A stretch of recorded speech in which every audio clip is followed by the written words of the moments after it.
Have you ever met a crutcher? Someone who shoplifts for a living? Well, this is Bill Sundberg, just refreshing our memory about a few things. And I got to tell you, when have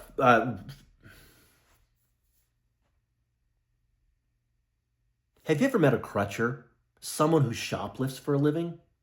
Well, this is Bill Sundberg, just refreshing our memory about a few things. I was a pastor in Toronto for 17 years in a neighborhood that I absolutely loved, with people that are still some of my favorite people in the whole world, and absolutely love them. But it was a low-income neighborhood, and it was quite often difficult to make ends meet. And let's say you were a family, had a number of kids, and it was back to school time, and you couldn't afford to get all the things you need to send your kids back to school. I mean, all the clothes, all the shoes, the backpack, the supplies. You got a number of kids, they're all going to school, and they're growing up fast, and what are you going to do? How are you going to get them? Well, one of the ways you can handle that is you could find the neighborhood crutcher. Don't know why they call them that. That's just what they're called. And you would give them a list. These are the size clothes that I need. These are the size shoes that I need. These are the backpacks that I need. And they particularly like Hello Kitty or something like that. And these are the school supplies that I need. And just tell them and give them the list. And then that person would go to a number of different stores and slowly but surely steal the things that you would need. Shoplift.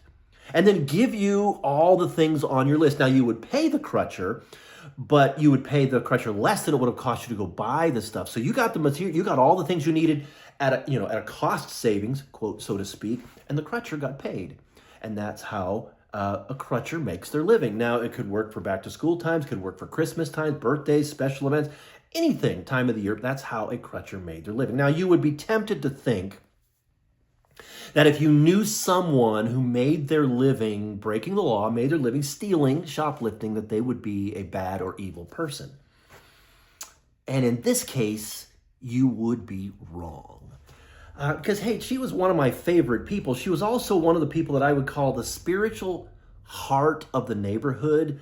I mean, she looked after all the kids in the neighborhood, would do whatever it was. If kids were acting up, she'd, tell them to act right. She would, tell them to stay in school, tell them to do all the things right and be respectful of their elders. She was kind of a neighborhood mother hen. She also was someone that if somebody in the neighborhood was going through a difficult time, she would write out prayers and give them to them so that they would be encouraged a little bit. She loved reading Max Lucado, and she and I would have long spiritual conversations that I absolutely loved, and so did she.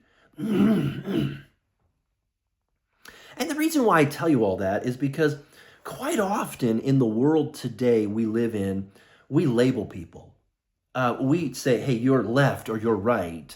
You're Republican, you're Democrat, you're liberal, you're conservative. We would, kind of put people in a category, and sometimes once they're in a category, we'd even try to cancel them or avoid them or stay away from them. That's unfortunate, because none of us are one-dimensional people.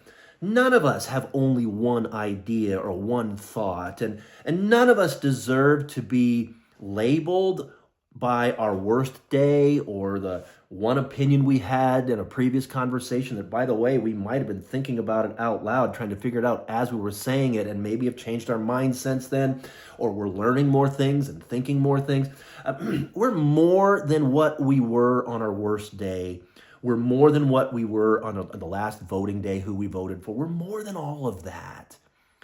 And next time we're in a conversation with somebody who has a different perspective than you do, maybe a good idea would be to hang on to that conversation a little bit longer, look a little bit deeper, and find that there's an awful lot more under the surface than meets the eye. And by the way, when you do that for them, maybe they'll do the same thing for you, and we can make this world a much different place and be reminded and refresh our memories that people are people, and there's so much good in the world around us, and there's so many other things to hang on to, that conversations are important, and having a cup of coffee together is important, and sitting down and sharing our hearts is important, having a meal together is important. All those things are extremely important. We can do that with people that have the same kind of perspective as us, but more importantly, we can do that with people who are different than us, because keep in mind, even Crutchers read Max Lucado.